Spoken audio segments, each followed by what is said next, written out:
Is the mystery in Havana. And tonight, lawmakers are trying to get to the bottom of what really happened to American diplomats in Cuba who ended up with serious medical conditions. Correspondent Rich Edson has the latest tonight from the State Department. Months of investigation, multiple trips to Cuba, and the State Department says it still cannot explain what's caused these symptoms. Sharp, localized ear pain, dull unilateral headache, tinnitus or ringing in one ear, vertigo. The United States says 24 Americans are experiencing this. They worked at the embassy in Havana. The State Department says it has no evidence of attacks after August 21st. This morning, frustrated senators called State Department officials to explain their incomplete findings. A preliminary report from the FBI says it has uncovered no evidence sound waves are responsible in these so-called sonic attacks.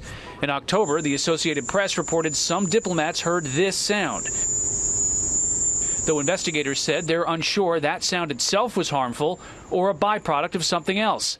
The State Department claims and Cuba denies the Cuban government knows what's hurting these diplomats. There are 24 Americans who either work for the U.S. government who during their time in Havana have experienced symptoms that are consistent with what you would see in mild traumatic brain injury and or concussion. Rubio and other Republicans said in September the U.S. should close its embassy in Havana if Cuba failed to take tangible action. The U.S. removed much of its staff from Havana and has expelled more than a dozen Cuban diplomats from Washington. Senators supporting better relations with Cuba stress there's no evidence the Cuban government attacked American diplomats. We're in a very important time here in Cuba.